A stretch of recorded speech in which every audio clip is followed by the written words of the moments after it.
Hi, it's Lee here for Caravel Gaming with Maddy. Hey guys. Today we're going to have a look at Maddy's Handlock deck. This is going to be our deck tech, and then shortly afterwards we're going to do some games. It's a Yeah. very nice name, that, Maddy. Make me a legend. Yeah, actually this deck got me to Legend last season, so that's why the name is Make Me a Legend. And yeah, it's kind of I think it's a generic handlock deck. It has some weird stuff that is kind of unique to this deck. Yeah, there's a couple of cards in there that look a little bit different to what we're used to seeing, I think. Like the double power overrunners and that. Do you want to just start with giving us a premise of like what the deck is designed to do for people that haven't seen it before whatsoever? Yeah, basically the deck takes advantage of the fact that the Warlock can draw a card every turn. And also it has pretty good life management with, obviously the Elden Ring Farseers, Siphon Souls, and Alexstrasza. So it can manage its life pretty nicely. And also manage its hand size. And here comes in the 4 giants and also the Twilight Drakes. So basically what we want to do is make as big of a guys as cheaply as possible. So turn 4 Mountain Giant, turn 4 Twilight Drake, and also cheap Molten Giants once we get down to like 10 to 15, 16 health. Hopefully that's not on turn 4. Yeah, that's not on turn 4. Hopefully. Well, who knows? I won games against rush decks with turn 4, turn 5 Molten Giant, don't it up, and they just can't deal with it because they don't have silence and just have to sack their entire board into one giant and the other one survives. So yeah. And basically you want to tone them up until you draw your combo. Your combo is basically Leroy Jenkins Power Overwhelming Faceless for 20 damage in a turn. Also, you can Soulfire after that, which makes it, 24 or maybe even 28 if you have 2 Soulfires and you're lucky, not discarding one with the other.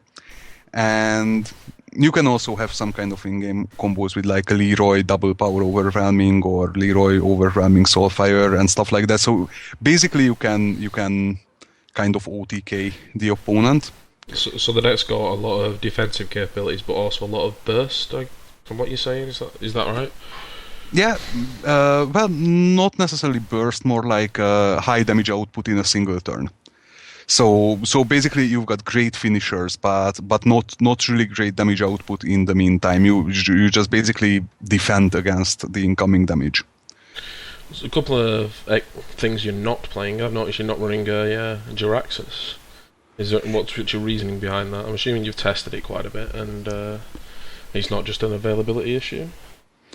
Yeah, Jiraxxus hasn't been working out for me at all. It was probably good in the very control heavy meta, because if Jiraxxus isn't killed in one turn, it basically wins the game with its hero power and also the 3 damage weapon. But against aggro is just way too slow, and Alexstrasza is also much better because of its 8/8 body, and you generally don't have the time to play both of them or get use out of both of them. So I played more than 100 games with this deck, and one game was won by Jiraxxus and another one was it gave me out, but the other 98 games, Jiraxxus had absolutely no value for me at all. So I just took him out. So, and you're only running 1 Hellfire?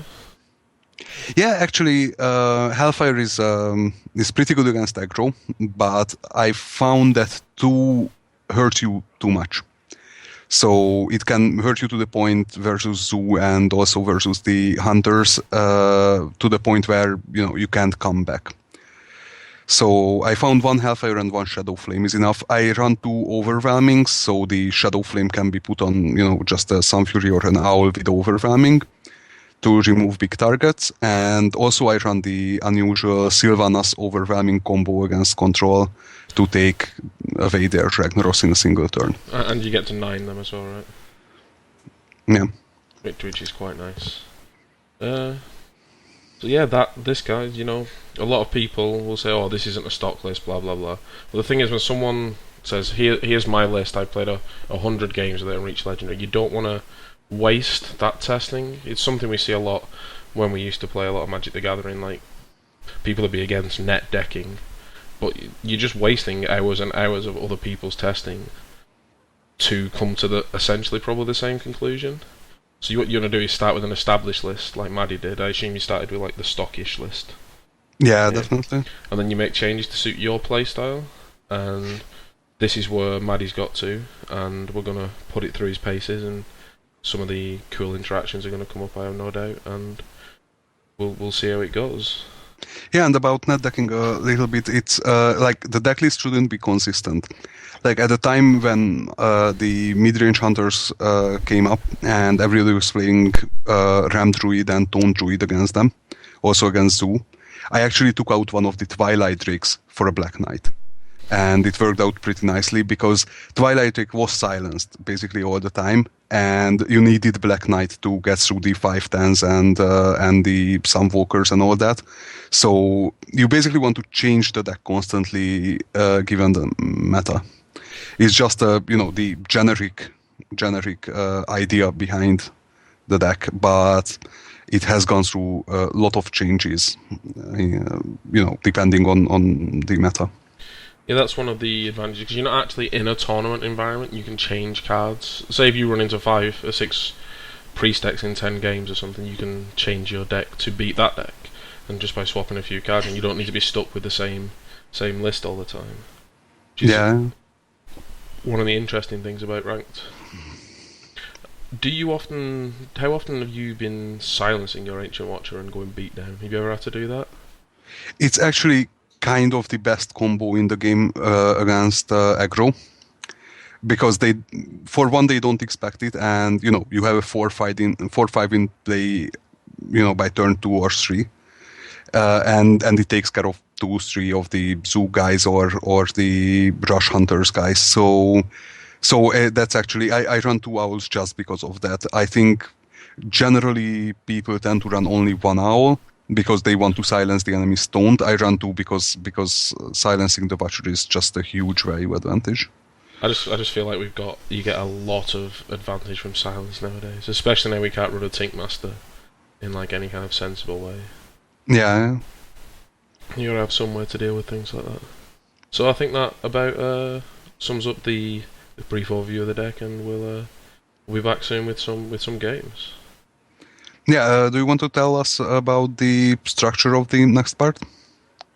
Well, yeah, what we're gonna do, we're gonna have an aggro deck, a mid-rangey deck, and something erring towards the side of control. And what we're going to do is Maddy's going to stay on his Handlock for this series of 3 games, and I'm going to swap between the 3 decks. And we're gonna put him through his paces, and then, assuming it's all well received by you guys, we're going to do it for most of the other decks we can think of, and try and put out a series of videos. Yeah, so, and in the meantime, we're going to talk about strategies against the certain types of decks.